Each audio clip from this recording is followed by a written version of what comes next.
Lo pasti sering lihat orang yang heboh banget tiap kali dapat duit dikit, upload story, tunjukin struk belanja, pamer lifestyle. Tapi pernah gak lo mikir, yang paling megang duit itu justru yang gak pernah ngapa-ngapain di sosmed? Meet Dika, hoodie lusuh, motor tua, tapi dia lagi jalan pulang ke apartemennya sendiri. Full bayar, tanpa cicilan.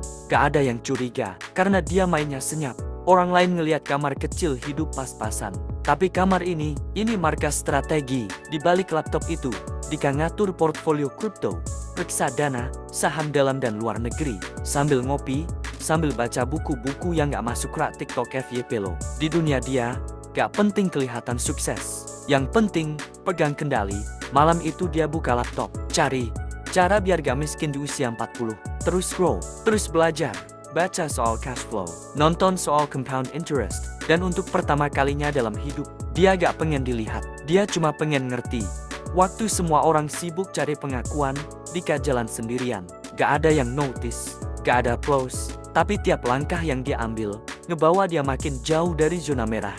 Dan makin dekat ke sesuatu yang lo sebut kemerdekaan finansial. Dika bukan satu-satunya. Ada tukang cukur yang punya 4 rumah kontrakan. Ada ibu kosan yang tiap bulan dapat cash 30 juta tapi masih belanja di pasar. Mereka diem, tapi tajir. Karena yang bener-bener kaya, gak butuh spotlight. Dika punya board isi coretan, income stream, project freelance, target beli tanah. Dia bukan main game seminggu, dia main game 10 tahun. Buat dia, kaya itu bukan tentang punya segalanya, tapi bisa nolak segalanya dan tetap tenang. Lo mungkin baru sadar Dika beli ruko, pas udah dikontrakin. Gak ada pengumuman, gak ada story, gak ada alhamdulillah finally guys. Karena dia gak main buat tepuk tangan, dia main buat profit. Hari Minggu pagi, Dika duduk di rooftop, baca buku, minum teh, gak ada notifikasi masuk. Damai, itu versi dia tentang hidup yang berhasil. Bukan party, bukan jam tangan mahal. Cuma, tenang, dan bebas. Coworking space lama, orang ketawa, networking, pamer gadget.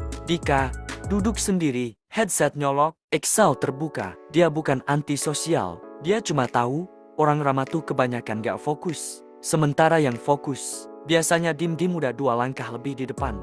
Di dunia tempat orang sibuk banget kelihatan sibuk, Dika melenggang, bukan karena mails, tapi karena udah tahu mana yang benar-benar penting.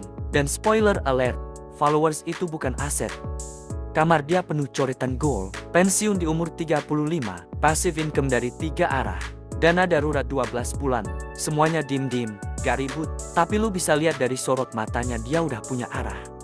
Subuh, jalanan kosong, Dika jalan sendiri, dengan HOD-nya, gak ada yang nyapa. Tapi dalam hati, dia udah lari jauh dari drama-drama circle yang cuma bikin overthinking. Karena dia sadar, perjalanan sunyi kadang lebih cepat sampai. Orang lain sibuk upload pencapaian.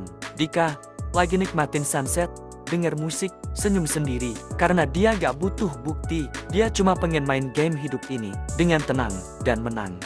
Pertanyaannya sekarang, lo mau jadi penonton yang selalu lihat orang lain menang? Atau lo siap jadi pemain yang gak butuh sorak, tapi kuasain panggungnya? Tulis di komen, lo tim silent atau show off? Dan jangan lupa, subscribe buat lo yang pengen menang. Dim-dim.